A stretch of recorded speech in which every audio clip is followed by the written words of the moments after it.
We're here as volunteers for Zohran Mamdani. Sick and tired of having politicians run New York City who don't care about the working class? For too long, the working people of New York have been told by the wealthy that power does not belong in their hands. He's building a movement that goes beyond what we just expect out of a politician. It is not a story of one man. It is a story of one movement. It is 11 p.m. and Zohran Mamdani is on the verge of a major political upset. We won the primary after months of door knocking. We have won because New Yorkers have stood up for a city they can afford. A life of dignity should not be reserved for a fortunate few. The most important part is to be listening to the New Yorkers who've been on the front line. Their creativity, their drive, their commitment is what sets our city apart. There were many who said that we would not crack 5%. And now here we are today. We stand here with a remarkable opportunity to create a better New York. New York, this power, it's yours. This city belongs to you.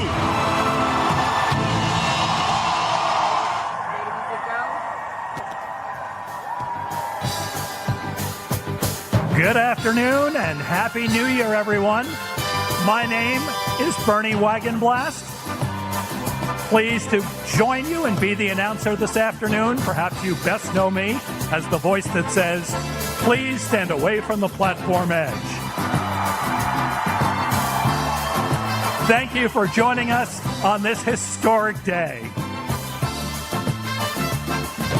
Please welcome Comptroller Mark Levine, joined by his wife Eva Lee Suarez and sons Alejandro Levine and Daniel Levine.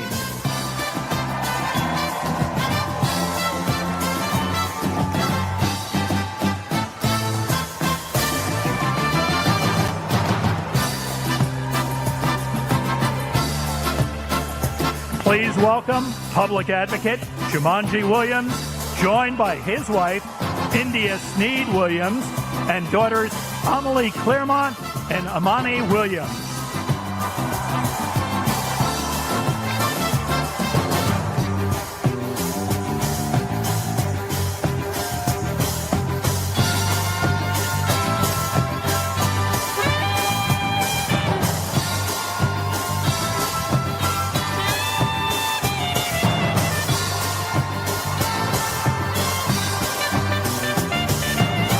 And now, please welcome Mayor Zohran Mamdani and First Lady Rama Duwaji.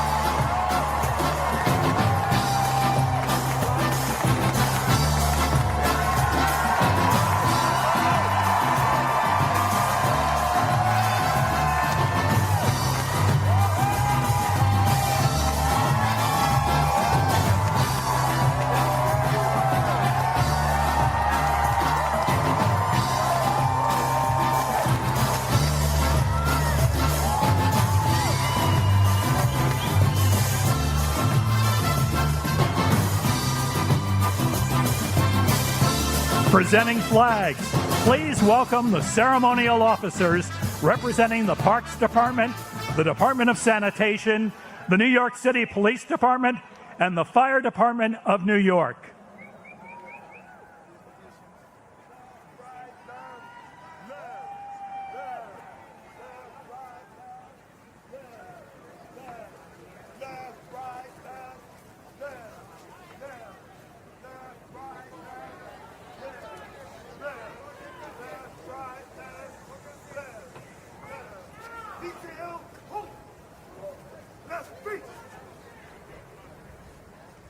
Please welcome to the stage Javier Munoz as we rise for the national anthem.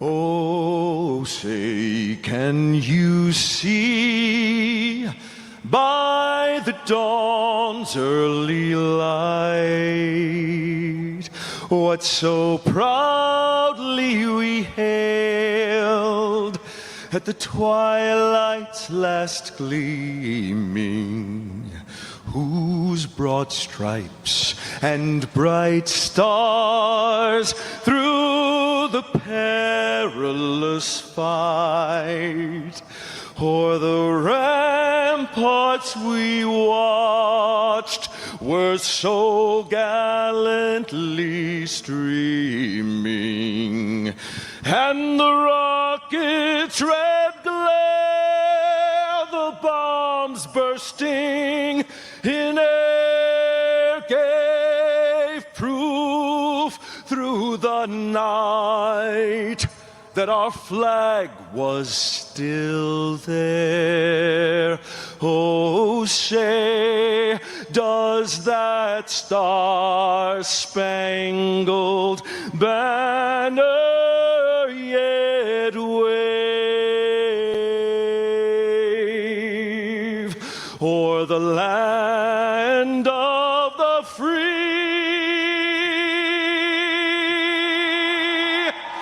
and the home of the brave?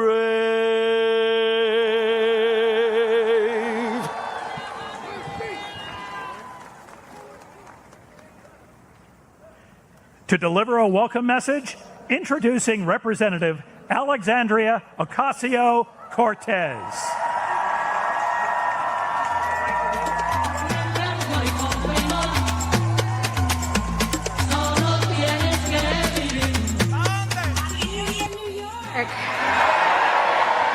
My name is Alexandria Ocasio-Cortez, and it is my deep honor and privilege to welcome you to the inauguration of our new mayor of New York City, Zohran Mamdani.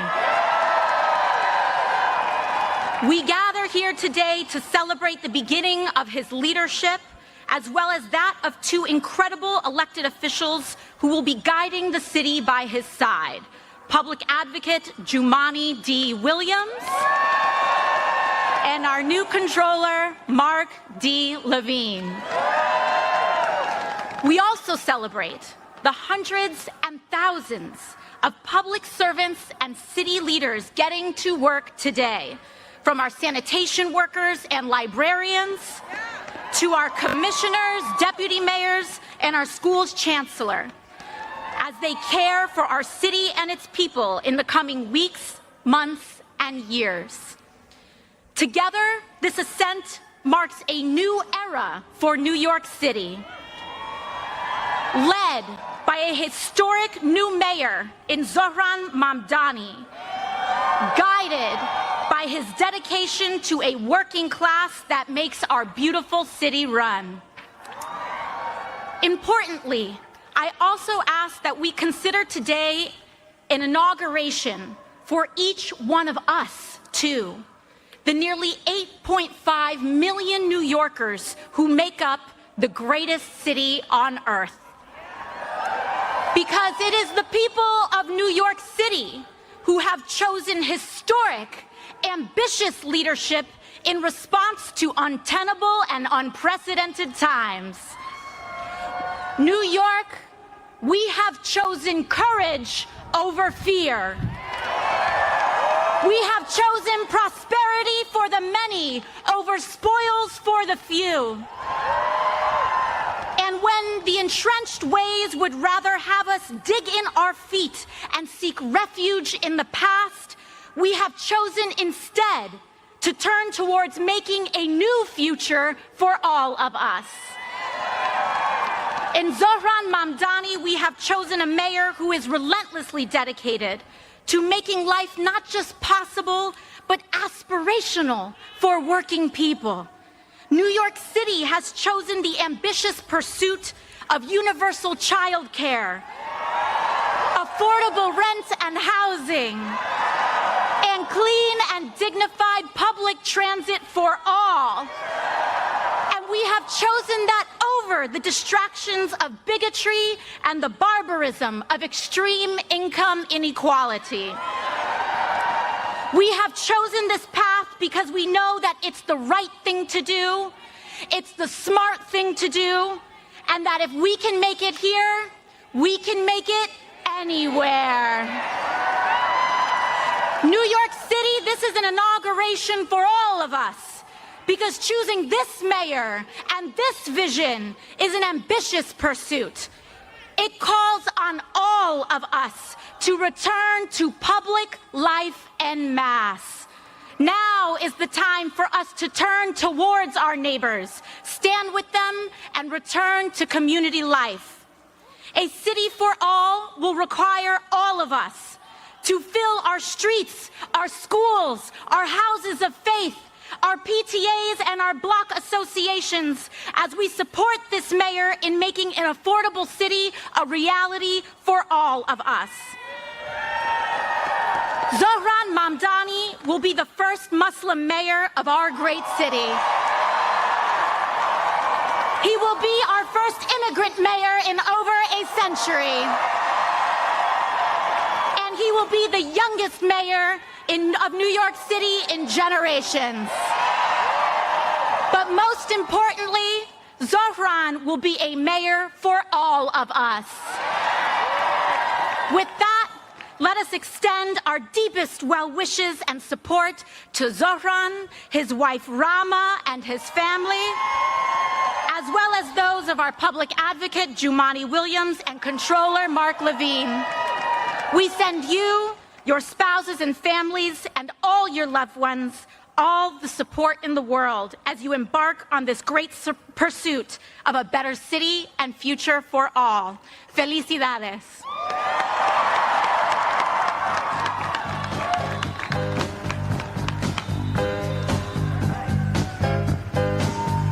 From the Islamic Center of New York City, please welcome Imam Khalid Latif, joined on stage by representatives from New York City's many faith communities, Rabbi Ellen Lippman, Pastor Andrew Wilkes, Reverend Stephen Green, Elder Jeffrey Sigler, Achuria Arun Dosai, and Sardeep Tandeep Kaur.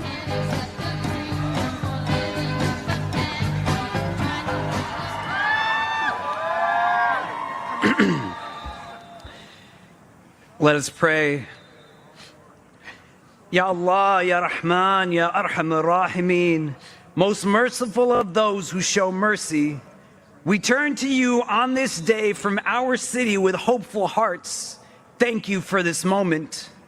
Thank you for the amazing individuals you have gathered here, diverse in color, language, journey, and name, but united in purpose, stitched together by shared hopes, all yearning to build something meaningful, lasting, and rooted in love, dignity, respect, and justice, no longer for the few, but for all.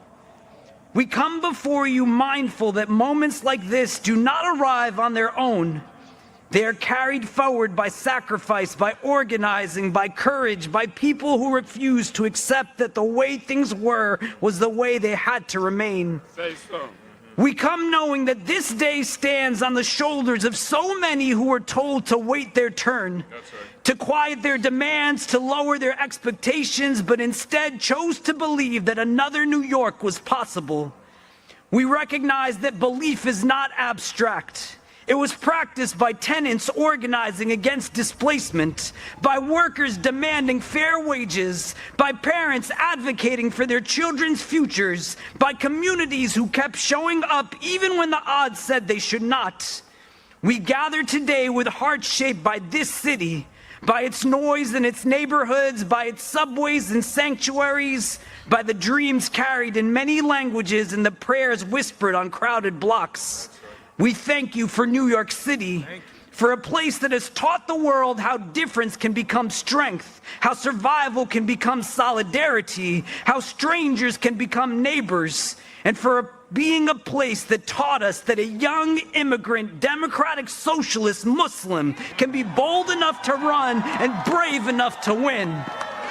Not by abandoning conviction, but by standing firmly within it. Not by shrinking who he is, but by trusting that authenticity can move a city towards justice. We thank you for the beautiful diversity of this city, for a people formed across continents and generations, across race and religion, culture and class.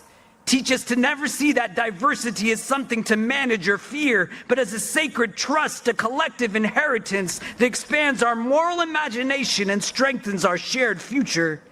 On this day of transition and responsibility, we ask you to bless this moment of leadership and all who are entrusted with the weight of public service.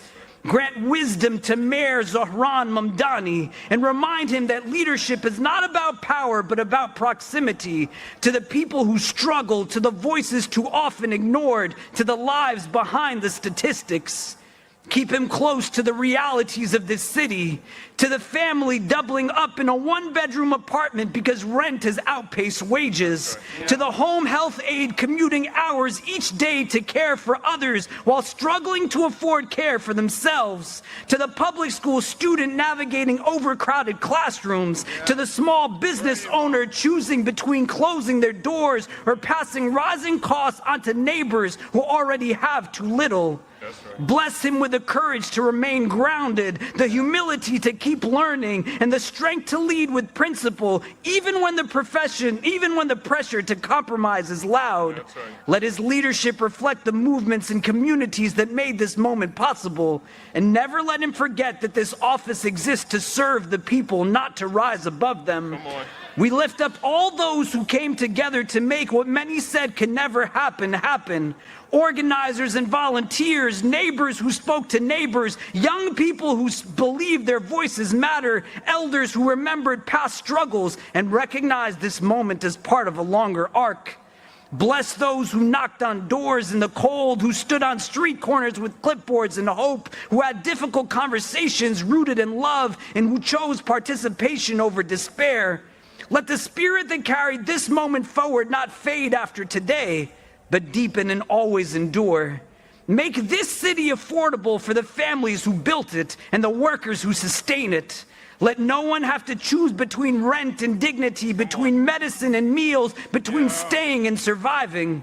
We lift before you those living paycheck to paycheck in the shadow of unimaginable wealth. Those working multiple jobs yet still one emergency away from crisis. Those whose labor keeps the city moving but whose lives feel increasingly pushed to the margins. Let justice not be a slogan but a structure. Let equity not be a promise but a practice. Let policy be shaped by compassion and budgets reflective of our values. Protect the most vulnerable amongst us, our children and elders, our immigrants and asylum seekers, our unhoused neighbors, our workers, our artists, our caregivers, and the students who keep the city alive. Heal what has been broken by neglect and greed. Soften hearts hardened by fear. Replace cynicism with courage and despair with collective hope. And let that hope be something we practice daily, not something we push back. Let it live in our policies, our streets, our schools, and our systems. Teach us that hope is not passive. It is built through accountability, through care, and through a refusal to abandon one another. Remind all New Yorkers, those born here and those who arrived yesterday, that the city belongs to all of us and that our liberation is bound together. Help us show up for one another, not just in moments of crisis, but in the long, patient work of care. Teach us that the city we pray for is the city we must also build. And make this administration and all of us who call this place home a means of mercy, a force for fairness, and a reflection of your justice in this world. Let this moment be not an ending, but a beginning. Let what was once thought impossible become the standard by which we measure our future. And let New York City continue to show the world what is possible when people believe in one another, and continue to show that respect, dignity, and compassion are no longer for the few, but for the all. Amen. Amen. Amen. Well done. Well done, Imam.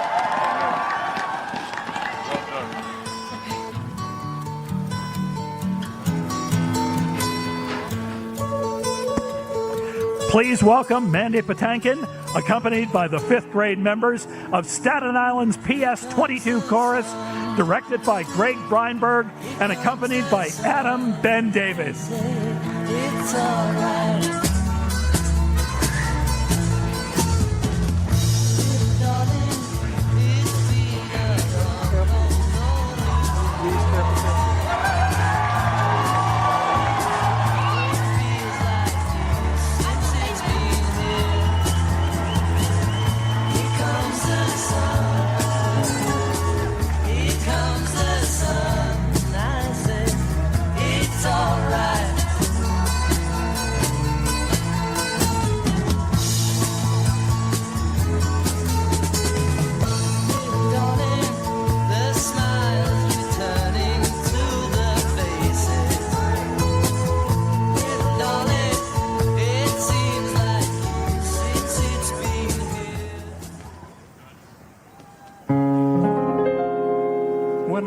the world is a hopeless jumble, and the raindrops tumble all around.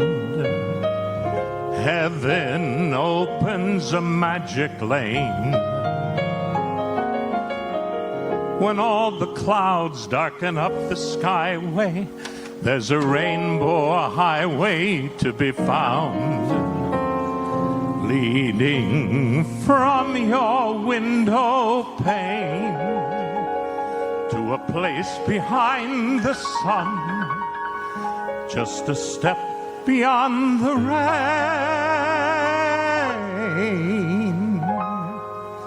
Somewhere over the rainbow, way up high, there's a land that I heard of once in a lullaby. Somewhere over the rainbow, skies are blue, and the dreams that you dare to dream really do come true.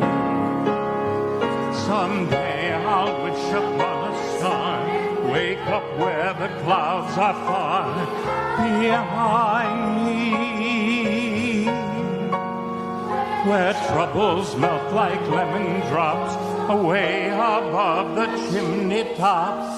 That's where you'll find me, somewhere over the rainbow. Bluebirds fly, birds fly over the rainbow. Why then, oh why can't I?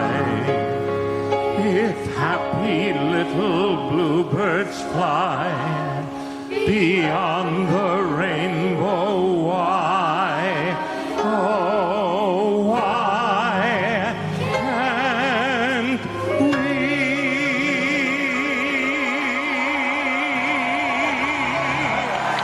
Bravo! Bravo! Say hello! Say hello! Hello! Beautiful, beautiful. Come lit, still I drop lazy. None of that maybe. NIG.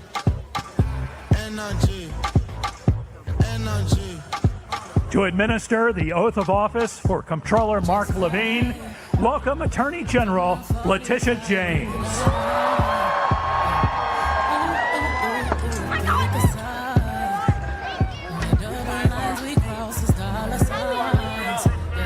Brooklyn. Woo!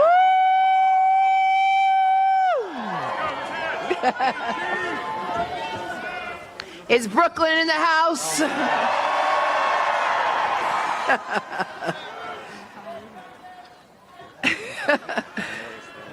Good afternoon and Happy New Year. I am so proud to be here today to usher in a new day for New York City. And today it is my honor and my privilege to swear in someone who has been a champion for tenants, a fearless fighter for working people in every corner of our city, my friend and the next controller of New York City, Mark Levine. It is truly my honor and my privilege to administer his oath of office. Controller-elect Levine, please raise your right hand and repeat after me. I, Mark Levine, do solemnly swear that I will support the Constitution of the United States, the Constitution of the State of New York, and I will faithfully discharge the duties and I will faithfully discharge the duties of the Controller of the City of New York of the Controller of the City of New York according to the best of my ability. according to the best of my ability. Congratulations, Mr. Controller.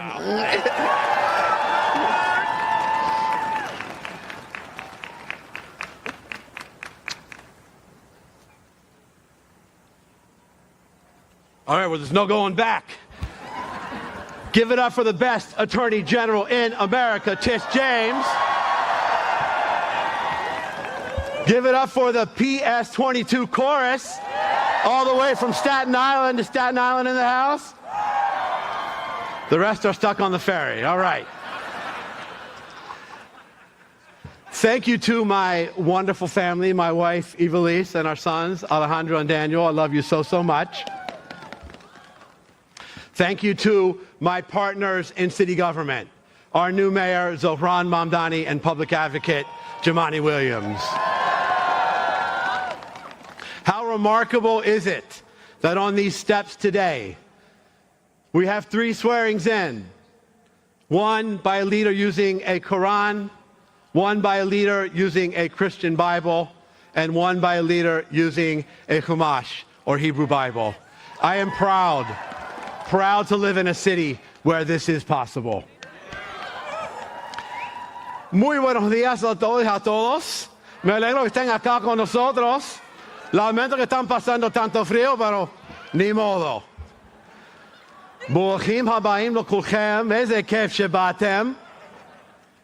Shalom puime edomazisas. Now, for those of you who do not know Spanish, Hebrew, or Greek, welcome. Thank you, and please download Duolingo. Now, I know what you're all thinking. What the heck is a comptroller? Excellent question. This job is about ensuring that people who have spent their lives working for this city can retire with dignity. It's about ensuring that our budget reflects our values, that our government inspires the trust of its people. A comptroller also understands the consequences for working class families when they are excluded from our economic system. I have seen this in my own neighborhood of Washington Heights, where far too many families, for far too long, have been held back from achieving their dreams, blocked from banks, and forced to rely instead on pawn shops and loan sharks. Back in the 1990s, I founded a community credit union uptown to change this. This financial cooperative, owned by the community, has lent out over $100 million in small loans in the neighborhood, with a 98% repayment rate, proving that when you give working people an opportunity, they will seize it. This is what our city must do now on a grand scale. Build an economy where we care for each other, where our prosperity is shared, where everyone has a fair shot. Our city today is booming for people at the top, but it's getting tougher and tougher for working families to pay their rent, to find a job with a living wage, and yes, Mr. Mayor, to find affordable childcare.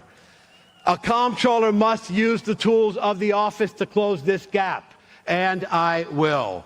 We will invest tens of millions of dollars in new units of affordable housing to build all over the 5 boroughs. We'll make sure that housing is actually built, no matter the opposition from entrenched constituencies.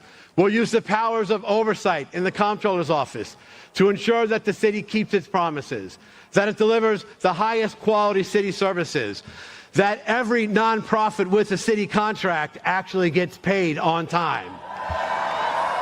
Wow, very big applause line. Note that, Mr. Mayor. We got to work on that. We will secure full funding for legal services for New Yorkers facing eviction, so that at last our city lives up to its obligations under our first in the nation right to counsel law for tenants. Right, Vanessa Gibson? You on board for that? We will invest in protecting our imperiled planet by accelerating our city's transition to green energy, so that one day, when we look at New York from above, we will see a city full of solar panels and trees. We will protect the immigrants of this city, so that families are not ripped apart by masked, unnamed government agents. And we will seek to understand each other. Though we will not always see the world the same way, we can and must ensure that all New Yorkers feel safe and respected, whether they're entering a house of worship, lighting a menorah in public, or saying the Salah prayer anywhere in this city. Our city government can and must take on the challenges of this moment. But to do that, we need a better city government, one that uses the tools of the modern era, a government freed from the worst limitations of bureaucracy, one nimble enough to move fast during a period of accelerating change, and to capitalize on the new promises of technology while protecting against its perils. No other city on earth has this many lives, languages, and dreams in one place. Our task now is to ensure that this will be a city where all of us together can achieve those dreams. Almost 30 years ago, I stood in a small storefront in Washington Heights, helping immigrant neighbors open their first savings accounts. They trusted us with their dreams, a small business, a child's education, a home of their own. Today, you have entrusted me with something far greater, to safeguard the resources and the future of this entire city. I promise you, I will honor that trust every single day. Muchísimas gracias. Toda rabá. Efcharisto poli. Thank you so much. Thank you.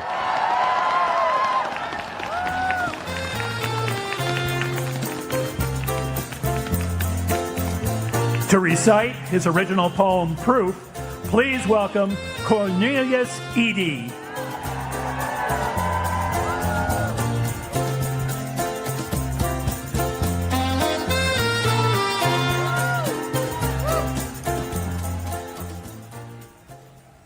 Hold on. Well, first of all, I want to thank the mayor. I want to thank the mayor and his staff for inviting me, for the honor of inviting me here to read this poem.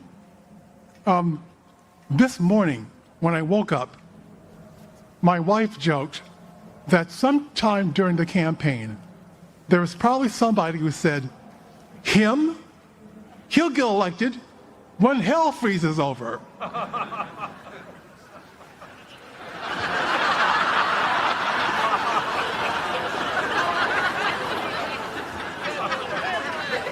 So here we are. And I really want to really just thank the biggest, greatest gift I think I've ever had was to be in the Blue Room this morning after doing sound check, because the energy and the recognition and the joy of this moment was incredible. I mean, this is it, isn't it? I mean, this is what this work has been about, right? And it was just wonderful to see people see that moment. I was reminded this morning that New York was the first capital of the United States.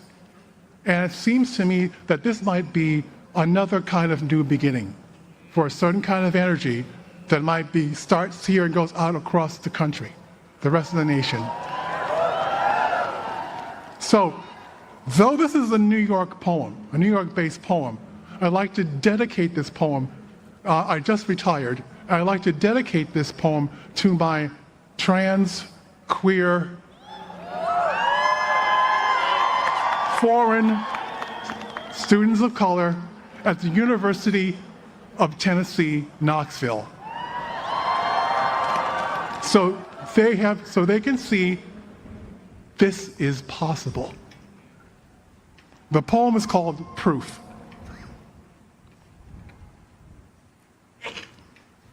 Proof. You have to imagine it. Who said you were too dark, too large, too queer, too loud? Who said you were too poor, too strange, too fat.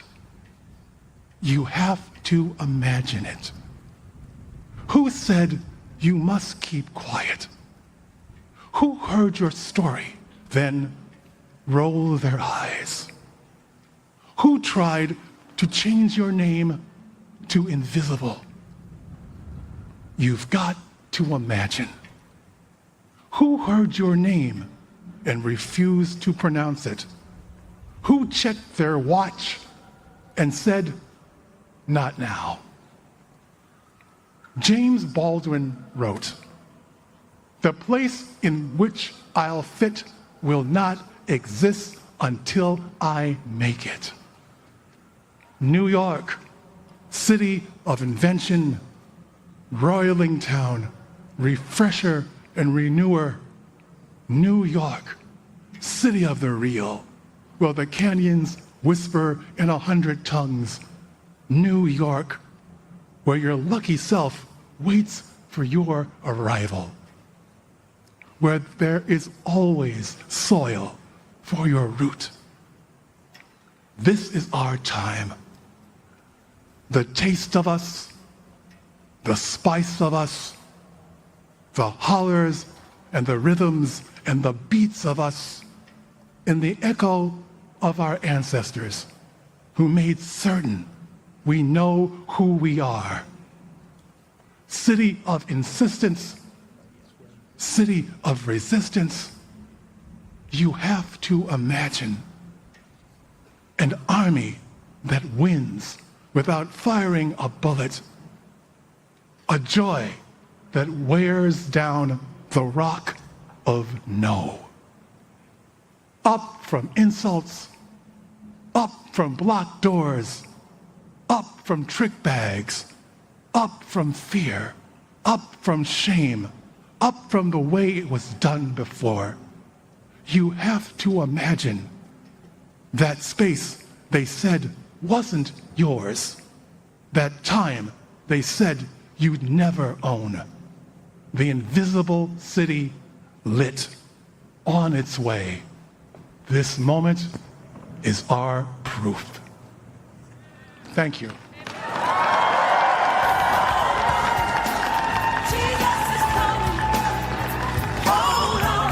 To administer the oath of office to Public Advocate Jumanji Williams, welcome 3 New Yorkers who have been impacted by immigration enforcement in New York City. Josue Nicolno Amundrai, Amadou Lee, Asadu Diallo, and Rebecca Press.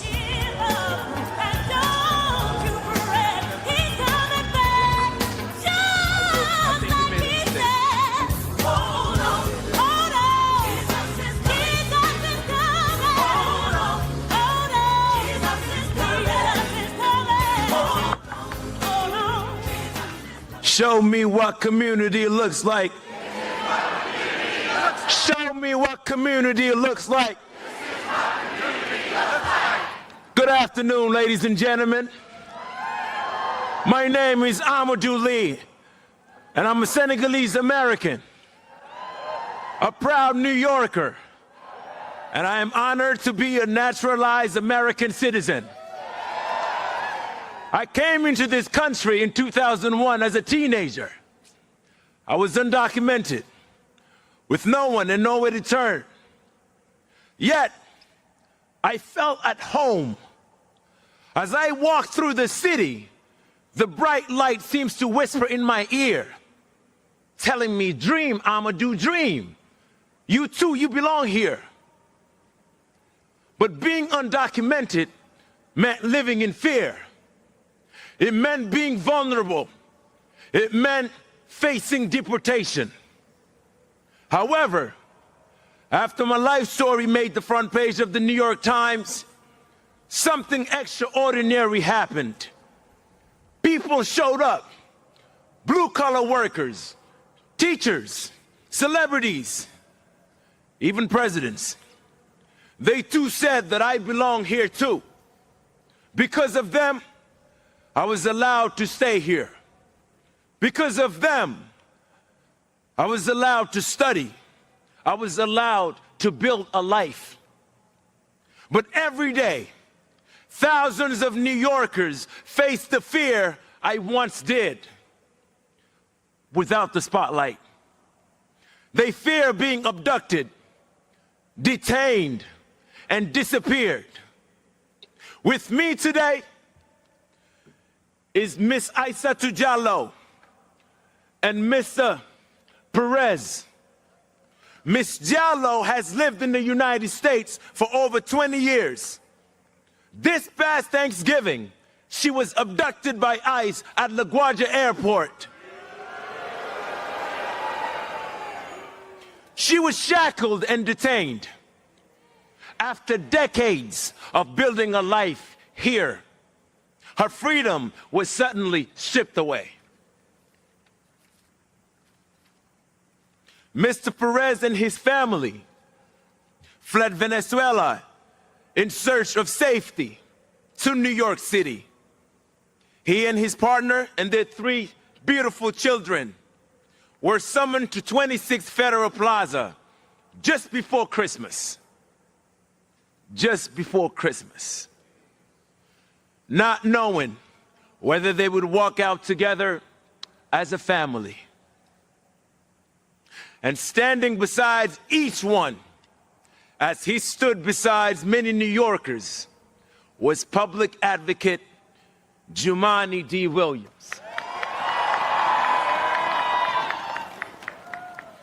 He used his position, he used his voice and his power, not for himself, but to defend people that are under attack, to speak to those whose voices are too often ignored.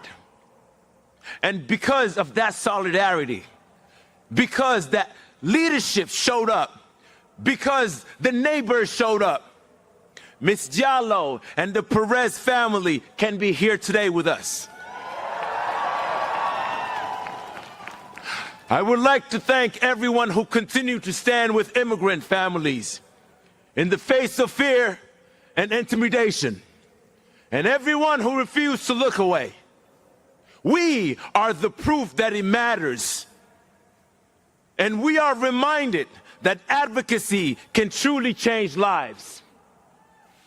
Because of the courage and compassion of New Yorkers, we stand here today at City Hall, ladies and gentlemen. Ladies and gentlemen, we are proud to swear in the people's voice, the people's champion, our public advocate, Mr. Jumaane D. Williams. Ladies and gentlemen, give it up for him.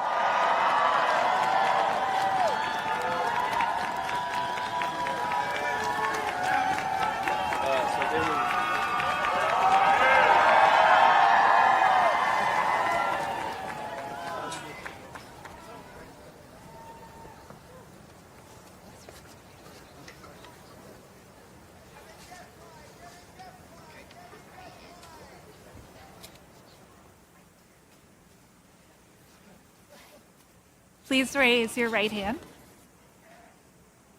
I, Jumaane D. Williams, I, Jumaane D. Williams, do solemnly affirm that I will support the Constitution of the United States I will support the Constitution of the United States and the Constitution of the State of New York, the Constitution of the State of New York, and that I will faithfully discharge the duties of the Office of Public Advocate for the City of New York of the Office of Public Advocate for the City of New York, according to the best of my abilities. according to the best of my ability. Congratulations.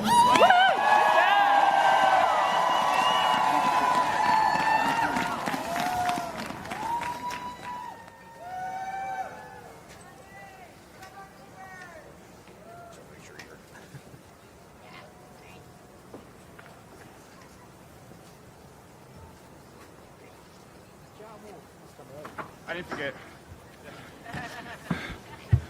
Zohran, Mark, we did it. We're here. Thanks to everybody out here. Thank y'all. Peace and blessing, love and light as we begin a new term, a new era for New York City. Thank you, everyone. I want to thank Amadou and his inspiring family for being here at this ceremony in New York. I'm a son of immigrants myself. My parents came over from Grenada over 50 years ago. I was just sworn in on my late father's Bible. My mother is here today. I'm so proud to have my family and my wife and my children and my sister and my mom, everyone standing with theirs. Their stories perfectly capture this moment for the city. The challenges we face, the hardships we endure, and the hope that persists. Those realities are often in tension because this is a time and a place of contradictions. One where even as the federal government drives us to despair, local leadership can invite inspiration. When this celebration at City Hall is only blocks from tribulation at Federal Plaza. When the relief that these families are still united comes as so many are being separated. And this sense of contradiction carries across the 5 boroughs. This is a city of enormous wealth and enduring poverty, of the greed of some and the generosity of many, of darkness and of light. And I've seen the darkness, of course, yet I look out on New York today and I see so much light. These contradictions mean we can at once love our city as it is and challenge its flaws, not as a reason for pessimism, but a call for activism. As public advocate, I've tried to be an activist elected official, someone who pushes back. Now I see the chance to push forward.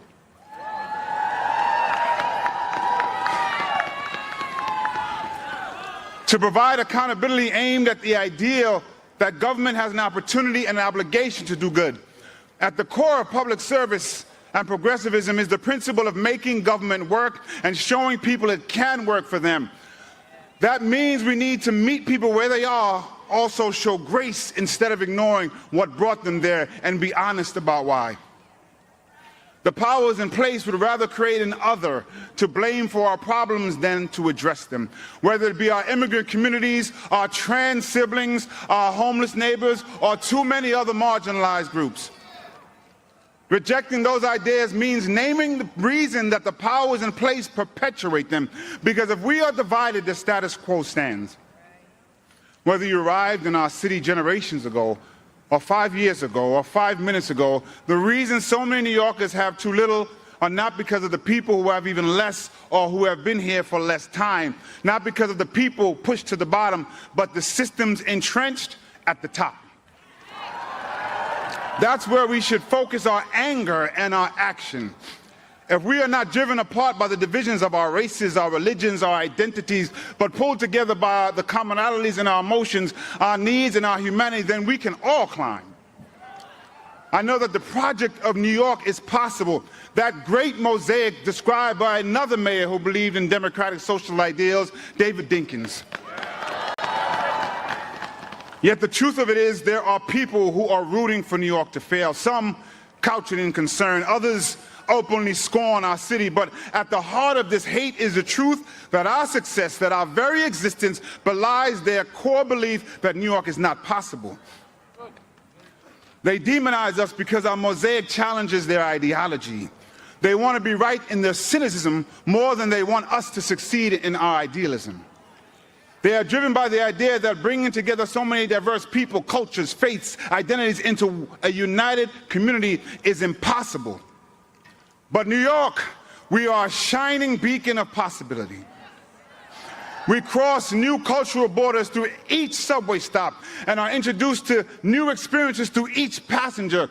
Our possibilities come in every language and from every heritage. So do our prayers, so do our people, so does our power. We've shown it in the face of oligarchy and authoritarianism. Neighbors standing with neighbors across borough and background to defend immigrant communities and feed hungry families. We see it in the multicultural mosaic that brought us to this very moment. Even with this great moment, I know that realizing the full potential of our possibility will not be easy. It never has been. Yet I believe it's possible to make great progress because I've seen it through my years in the building behind me and the streets before us. I've been in our movement and I've seen things move. The simple truth is that governing is hard, that achievement is exhausting, and I aim to assist my partners in government when possible and hold them to account when necessary to learn from what we've done and guide what we can do. I believe in this possibility that with the people, the tools, the passions, and the compassion that we need, we can meet the moment and create change. We can look into the unknown and see opportunity. That's the thing about uncertainty. Anything can happen, but anything can happen. We could make New York more affordable, more safe, and more just. We could, we can, and we have to try. This optimism toward action is embedded not only in our city's heritage, history, but in my heritage. In Grenada, Maurice Bishop took up the fight for these radical, crazy ideas, socialist ideals like housing, healthcare, and education. He demanded that we move forward ever, backward never. And today I echo that call from the Isle of Spice to the island of Manhattan. He also cautioned that revolutionaries do not have the right to be cowards. We can be afraid, but we have to meet that courage to match it. There are things to be feared, but there is also reason to hope. Hope is the embrace of possibility. Hope and fear are undeniably connected. Hope is the belief that good can come. Fear is the worry that it won't. In these contradicting ideals, we are faced with a choice, and I choose hope. In other words, I have faith. But faith without works is dead. So today, I'm committing to the work of public service, and I ask every New Yorker to commit their own talents to use what they have and do what they can for the success of our city and everyone who calls it home. I don't know if when my Grenadian mother arrived as a teenager, she hoped that a half a century later her son would speak from these steps. But she could have, because here in New York City, we choose to celebrate possibility and work to make reality. I wish I could go back and tell my younger self that. Instead, I'll say it to my daughters today, to the children of the Perez-Araneda family, to everyone who may question their own worth, like I did, or whether it's worth fighting for the city with all its contradictions and problems and possibilities. And I gotta take a second to say something to so many young people who are out there. And I'm gonna say it to one person who's waited 49 years to hear it. Little black boy, you were worth it. And you always were. And without any titles, you were enough. You were always enough. And you deserve to accept love, and you deserve to be protected. And I'm honored to be here to help create a city that's worthy of that for you. And I'm so proud of you.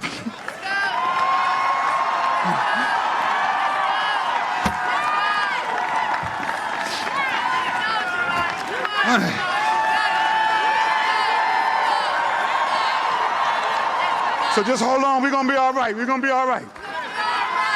I'm so proud of you. It's all right. Let's go. It's gonna be all right.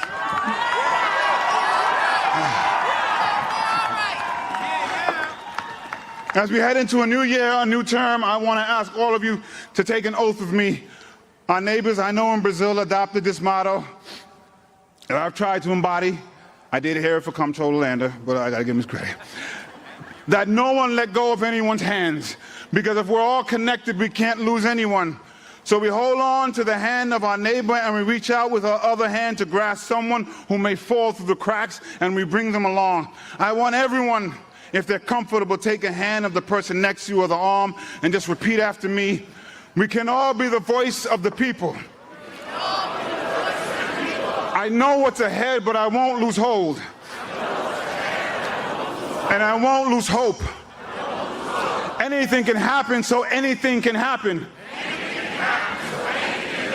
And as we march forward, no one let go of anyone's hands. Peace.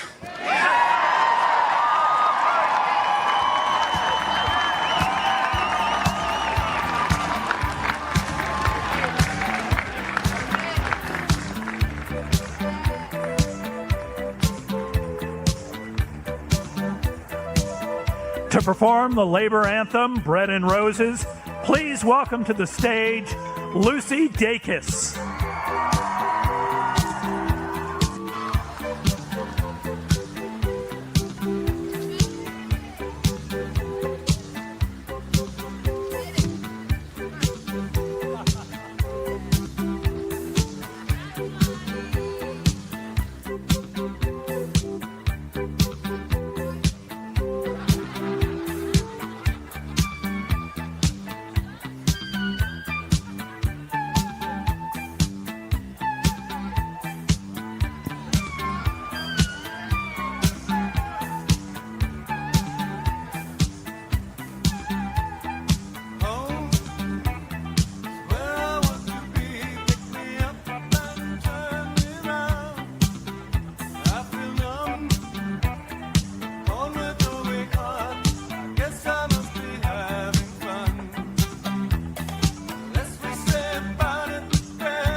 perform the labor anthem, Bread and Roses, please welcome to the stage, Lucy Dacus.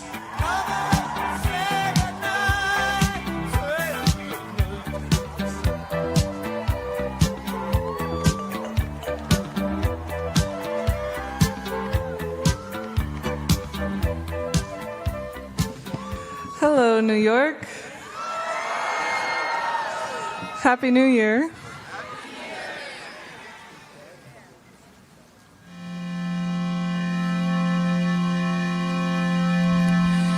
As we go marching, marching in the beauty of the day, a million darkened kitchens, 1,000 mill-lofts gray, are touched with all the radiance that a sudden sun discloses.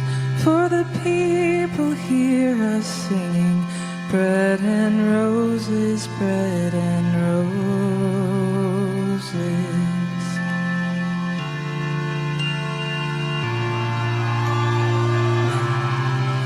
As we go marching, marching, we battle too for men, for they are women's children, and we mother them again.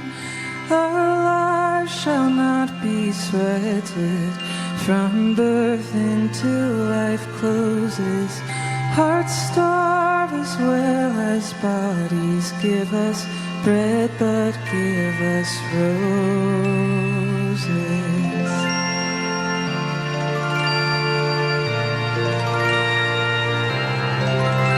As we go marching, marching, unnumbered women dead go crying through our singing their ancient call for bread.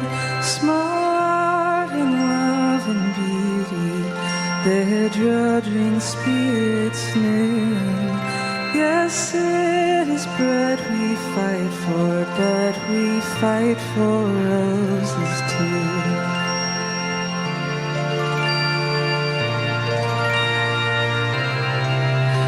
As we go marching, marching, we bring the greater days. The rising of the women means the rising of the race.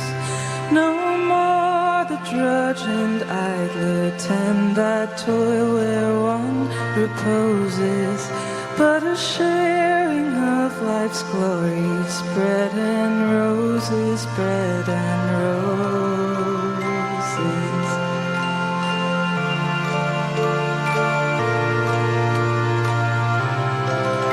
Our lives shall not be sweated from birth until life closes. Hearts starve as well as bodies. Bread and roses, bread and roses.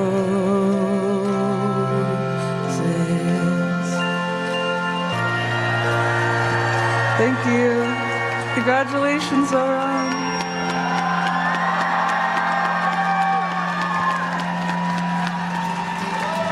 Come gather round, people, wherever you roam, and admit that the waters around you have grown, and accept it that soon you'll be drenched to the bone.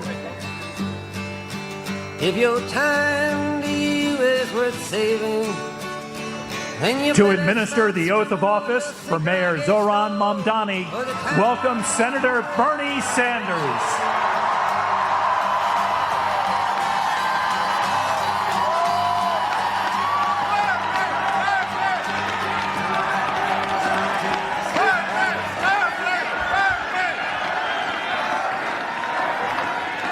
Thank you.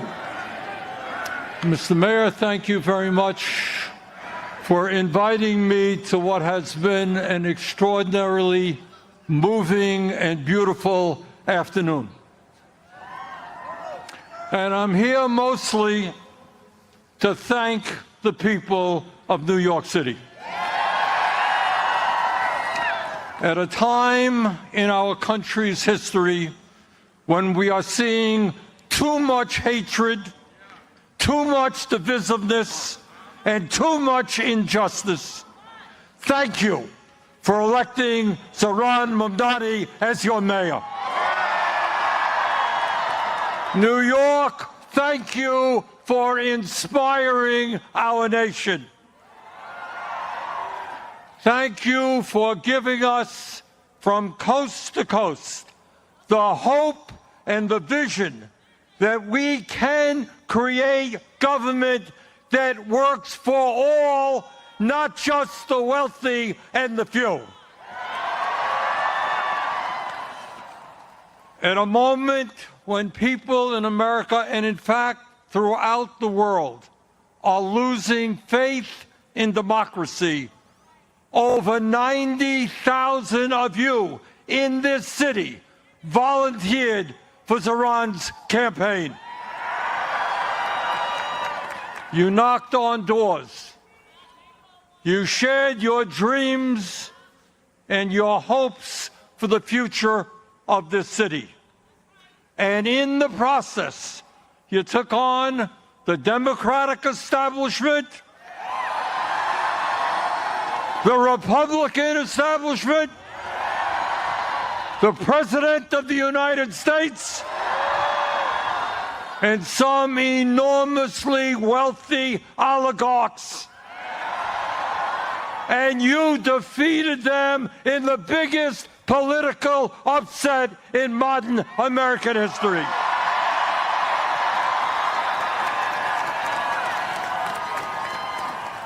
You showed the world the most important lesson that can be learned today, and that is that when working people stand together, when we don't let them divide us up, there is nothing we cannot accomplish. Running a great and winning campaign was extremely difficult. But governing a city of 8 million people with all of its complexities and all of the problems that Zohran is inheriting will be even harder. Zohran needed your help to win the election. Now he will need your help to govern.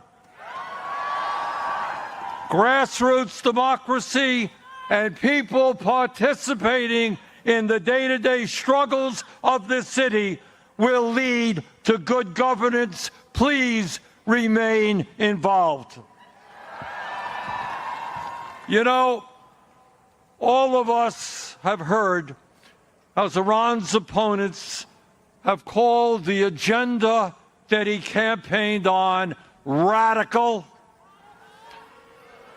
communistic, and absolutely unachievable. Really? That's not what we believe. In the richest country in the history of the world, making sure that people can live in affordable housing is not radical. It is the right and decent thing to do.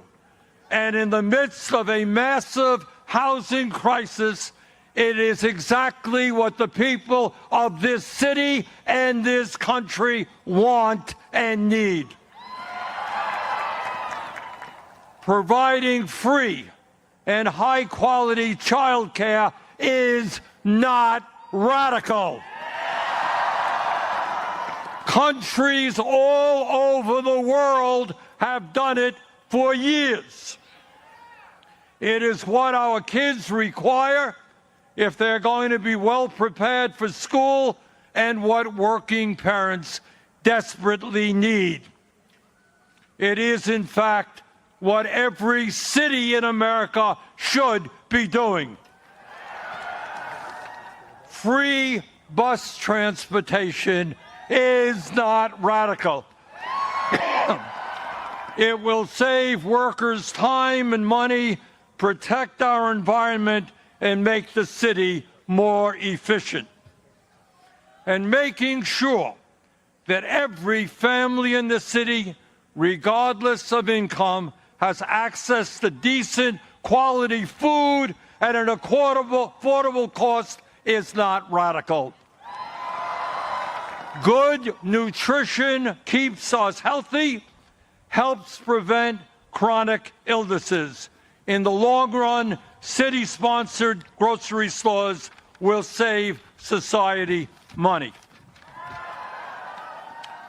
Lastly, and maybe most importantly, demanding that the wealthy and large corporations start paying their fair share of taxes.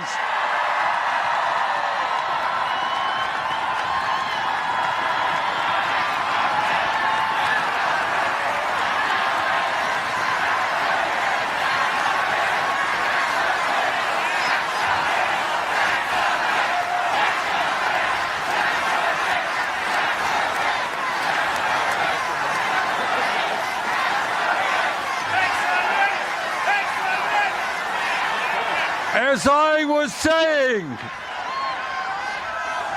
demanding that the wealthy and large corporations start paying their fair share of taxes is not radical. It is exactly the right thing to do. Today, while over 60% of our people in New York, people in Vermont, people all over this country are living paycheck to paycheck, we have more income and wealth inequality than we have ever had. While tens of millions struggle to put food on the table, pay for health care, pay for housing, the top 1% have never, ever had it so good. And yet, there are billionaires and large corporations that pay almost nothing in taxes. That has got to end. That will end.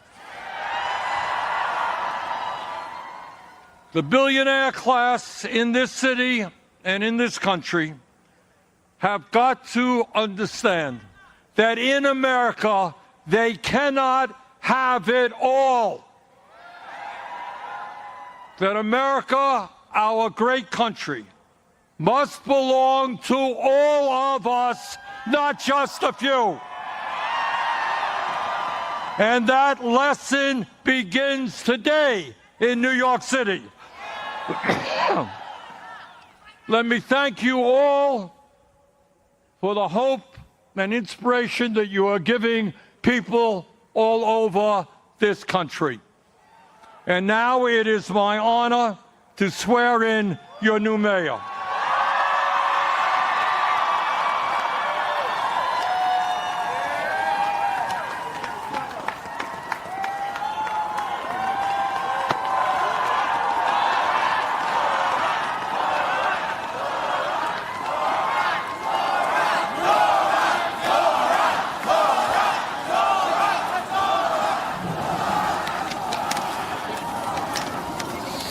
Please repeat after me. I, Zohran Mamdani. I, Zohran Mamdani. Do solemnly swear. Do solemnly swear. That I will support the Constitution of the United States. That I will support the Constitution of the United States. The Constitution of the State of New York. The Constitution of the State of New York. And the Charter of the City of New York. And the Charter of the City of New York. And that I will faithfully discharge the duties. And that I will faithfully discharge the duties. Of the office of the Mayor of the City of New York. Of the office of the Mayor of the City of New York. According to the best of my ability. According to the best of my ability. So help me God. So help me God.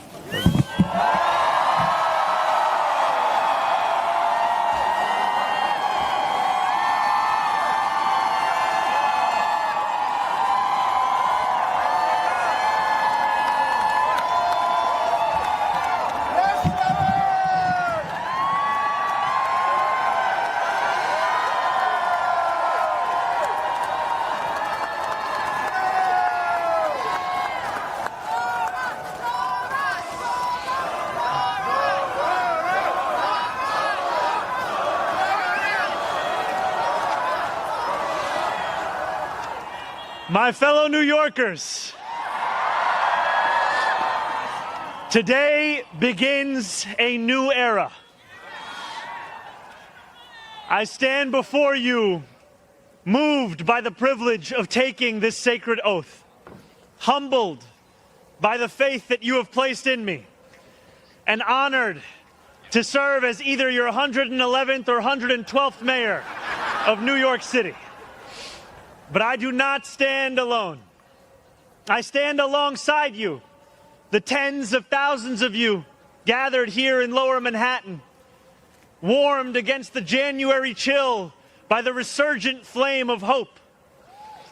I stand alongside countless more New Yorkers watching from cramped kitchens in Flushing and barbershops in East New York, from cell phones propped against the dashboards of parked taxicabs at LaGuardia, from hospitals in Mott Haven and libraries in El Barrio that have too long known only neglect. I stand alongside construction workers in steel-toed boots and halal cart vendors whose knees ache from working all day. I stand alongside neighbors who carry a plate of food to the elderly couple down the hall, those in a rush who still lift strangers' strollers up subway stairs, and every person who makes the choice day after day, even when it feels impossible, to call our city home. I stand alongside over 1 million New Yorkers who voted for this day nearly 2 months ago. And I stand just as resolutely alongside those who did not. I know there are some who view this administration with distrust or disdain, or who see politics as permanently broken. And while only action can change minds, I promise you this: if you are a New Yorker, I am your mayor. Regardless of whether we agree, I will protect you, celebrate with you, mourn alongside you, and never, not for a second, hide from you. I thank the labor and movement leaders here today, the activists and the elected officials who will return to fighting for New Yorkers the second this ceremony concludes, and the performers who have gifted us with their talent. Thank you to Governor Hochul. Thank you as well to Mayor Adams. Dorothy's son, a son of Brownsville who rose from washing dishes to the highest position in our city, for being here as well. He and I have had our share of disagreements, but I will always be touched that he chose me as the mayoral candidate that he would most want to be trapped with on an elevator. Thank you to the two titans who, as an assembly member, I've had the privilege of being represented by in Congress, Nidia Velázquez and our incredible opening speaker, Alexandria Ocasio-Cortez. You have paved the way for this moment. Thank you to the man whose leadership I seek most to emulate, who I am so grateful to be sworn in by today, Senator Bernie Sanders. Thank you to my teams, from the assembly to the campaign to the transition, and now the team I am so excited to lead from City Hall. Thank you to my parents, Mama and Baba,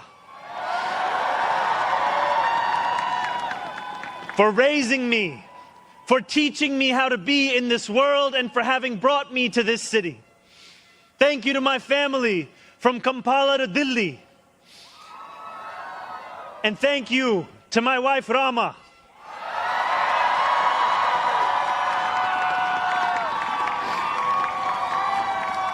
For being my best friend and for always showing me the beauty in everyday things. And most of all, thank you to the people of New York. A moment like this comes rarely. Seldom do we hold such an opportunity to transform and reinvent. Rarer still is it the people themselves whose hands are the ones upon the levers of change.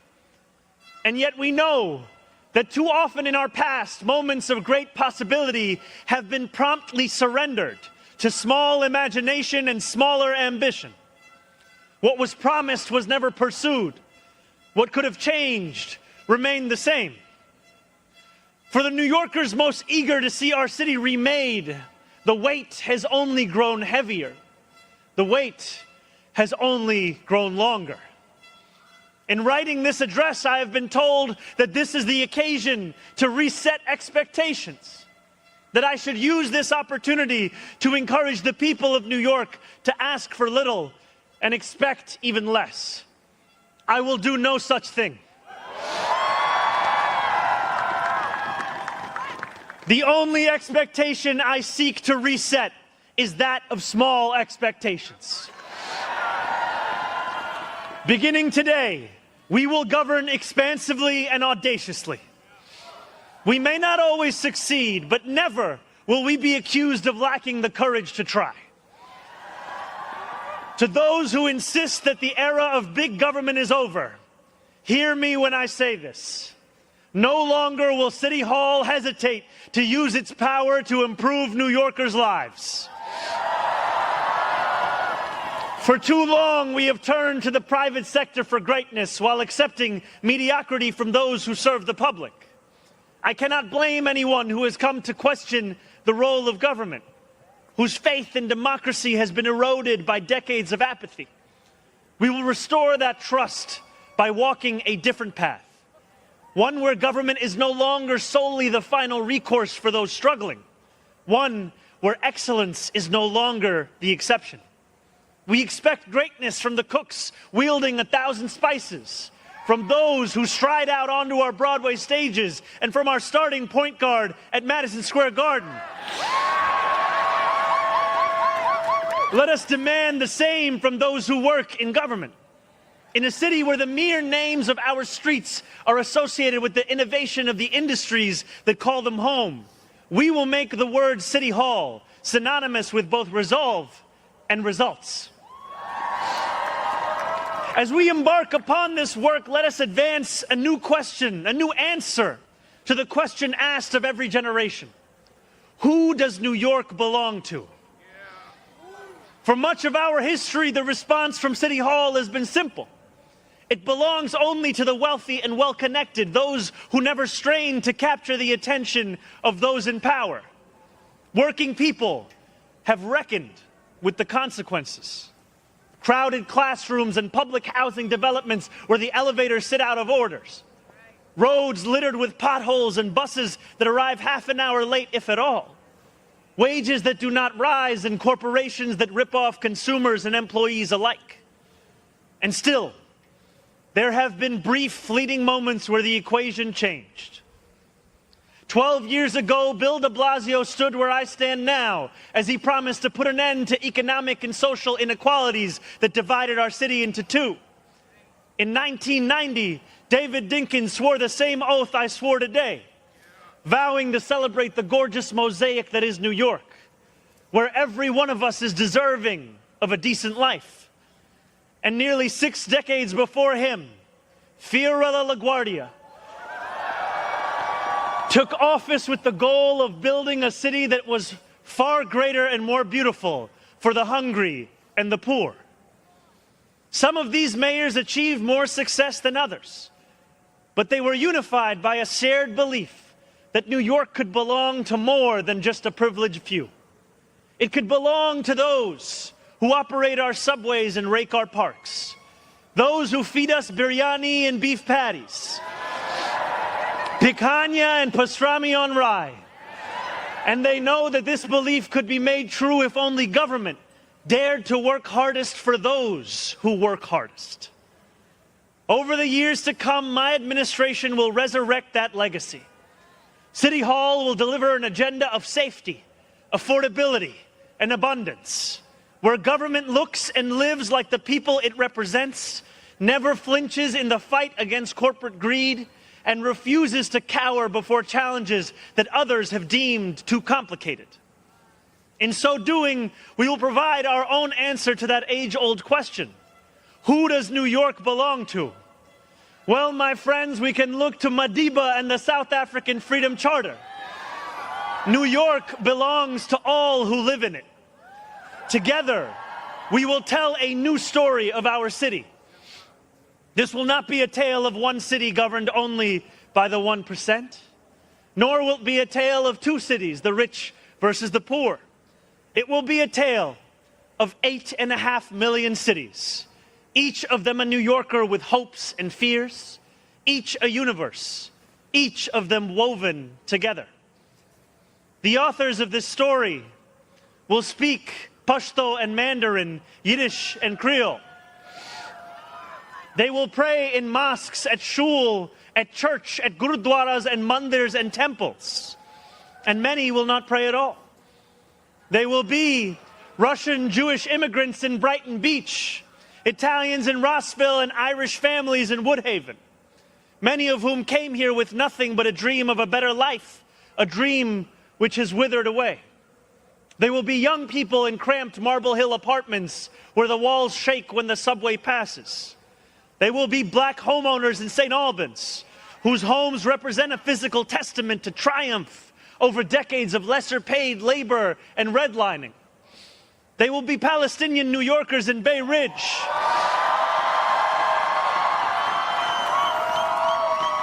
who will no longer have to contend with a politics that speaks of universalism and then makes them the exception. Few of these 8.5 million will fit into neat and easy boxes. Some will be voters from Hillside Avenue or Fordham Road who supported President Trump a year before they voted for me, tired of being failed by their party's establishment. The majority will not use the language that we often expect from those who wield influence. I welcome the change. For too long, those fluent in the good grammar of civility have deployed decorum to mask agendas of cruelty. Many of these people have been betrayed by the established order. But in our administration, their needs will be met. Their hopes and dreams and interests will be reflected transparently in government. They will shape our future. And if for too long these communities have existed as distinct from one another, we will draw this city closer together. We will replace the frigidity of rugged individualism with the warmth of collectivism. If our campaign demonstrated that the people of New York yearn for solidarity, then let this government foster it. Because no matter what you eat, how you pray, or where you come from, the words that most define us are the two we all share: New Yorkers. And it will be New Yorkers who reform a long broken property tax system. New Yorkers who will create a new Department of Community Safety that will tackle the mental health crisis and let the police focus on the job they signed up to do. New Yorkers who will take on the bad landlords who mistreat their tenants and free small business owners from the shackles of bloated bureaucracy. And I am proud to be one of those New Yorkers. When we won the primary last June, there were many who said these aspirations and those who held them had come out of nowhere. Yet one man's nowhere is another man's somewhere. This movement came out of 8.5 million somewheres. Taxi cab depots and Amazon warehouses, DSA meetings and curbside domino games. The powers that be had looked away from these places for quite some time if they'd known about them at all. So they dismissed them as nowhere. But in our city, where every corner of these 5 boroughs holds power, there is no nowhere and there is no no one. There is only New York and there are only New Yorkers. 8.5 million New Yorkers will speak this new era into existence. It will be loud. It will be different.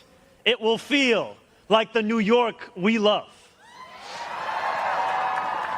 No matter how long you have called this city home, that love has shaped your life. I know that it has shaped mine. This is the city where I set land speed records on my Razor scooter at the age of 12. quickest 4 blocks of my life. The city where I ate powdered donuts at halftimes during AYSO soccer games and realized I probably was not going to be going pro. The city where I devoured 2 big slices at Coronet's Pizza, played cricket with my friends at Ferry Point Park, and took the 1 train to the BX10 only to still show up late to Bronx Science. The city where I have gone on hunger strike just outside these gates. Sat claustrophobic on a stalled N train just after Atlantic Avenue and waited in quiet terror for my father to emerge from 26 Federal Plaza. The city where I took a beautiful woman named Rama to McCarran Park on our first date and swore a different oath to become an American citizen on Pearl Street. To live in New York, to love New York, is to know that we are the stewards of something without equal in our world. Where else can you hear the sound of the steel pan, savor the smell of sancocho, and pay $9 for coffee on the same block? Where else could a Muslim kid like me grow up eating bagels and lox every Sunday? That love will be our guide as we pursue our agenda. Here, where the language of the New Deal was born, we will return the vast resources of this city to the workers who call it home. Not only will we make it possible for every New Yorker to afford a life they love once again, we will overcome the isolation that too many feel and connect the people of this city to one another. The cost of childcare will no longer discourage young adults from starting a family, because we will deliver universal childcare for the many by taxing the wealthiest few. Those in rent-stabilized homes will no longer dread the latest rent hike, because we will freeze the rent. Getting on a bus without worrying about a fare hike or whether you'll be able to get to your destination on time will no longer be deemed a small miracle, because we will make those buses fast and free. These policies are not simply about the costs we make free, but the lives we fill with freedom. For too long in our city, freedom has belonged only to those who can afford to buy it. Our city hall will change that. These promises carried our movement to City Hall, and they will carry us from the rallying cries of a campaign to the realities of a new era in politics. 2 Sundays ago, as snow softly fell, I spent 12 hours at the Museum of the Moving Image in Astoria, listening to New Yorkers from every borough as they told me about the city that is theirs. We discussed construction hours on the Van Wyck Expressway and EBT eligibility, affordable housing for artists and ICE raids. I spoke to a man named TJ who said that one day a few years ago, his heart broke as he realized that he would never get ahead here, no matter how hard he worked. I spoke to a Pakistani auntie named Samina, who told me that this movement had fostered something too rare: softness in people's hearts. As she said to me in Urdu, "Logo ke dil badal gaye hain." 142 New Yorkers out of 8.5 million. And yet, if anything united each person sitting across from me, it was the shared recognition that this moment demands a new politics and a new approach to power. We will deliver nothing less as we work each day to make this city belong to more of its people than it did the day before. Here is what I want you to expect from the administration that this morning moved into the building behind me. We will transform the culture of City Hall from one of no to one of how.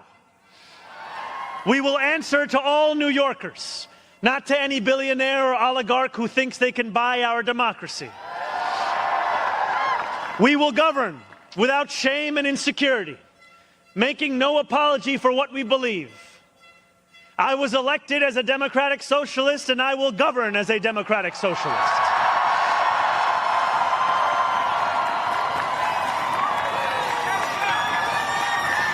I will not abandon my principles for fear of being deemed radical. As the great senator from Vermont once said, what's radical is a system which gives so much to so few and denies so many people the basic necessities of life. We will strive each day to ensure that no New Yorker is priced out of any one of those basic necessities.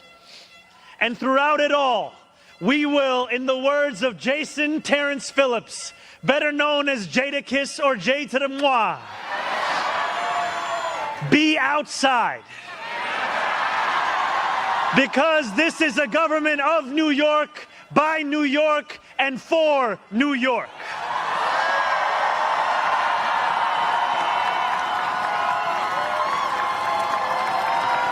Before I end, I want to ask all of you, if you are able, whether you are here today or anywhere watching, to stand with me.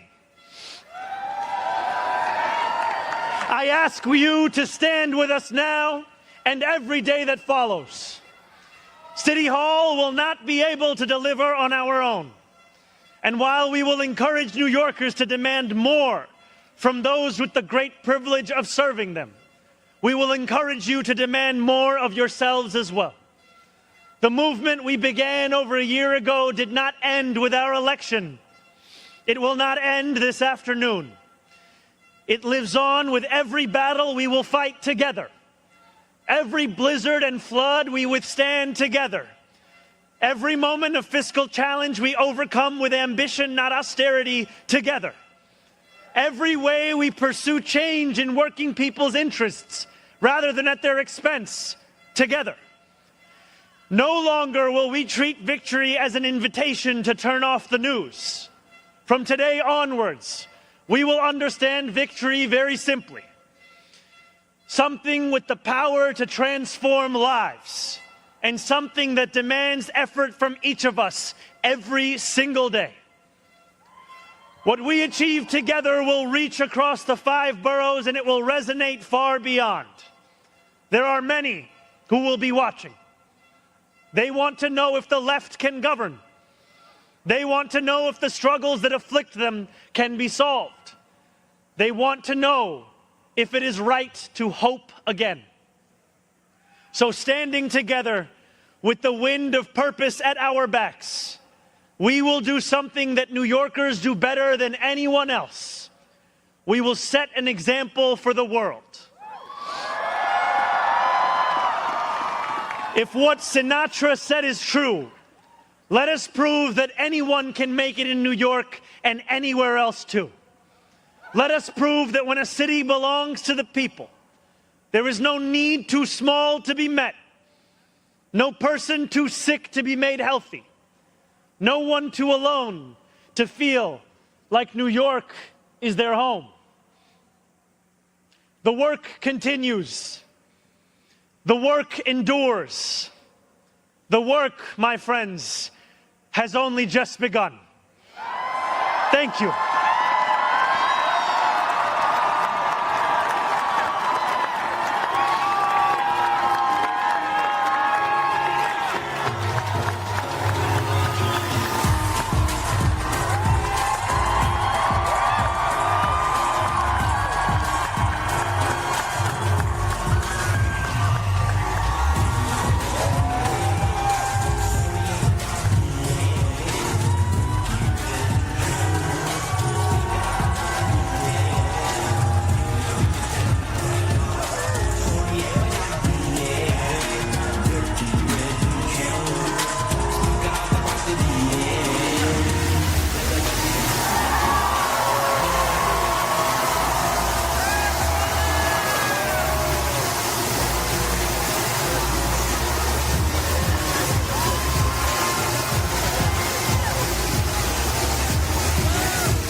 PA.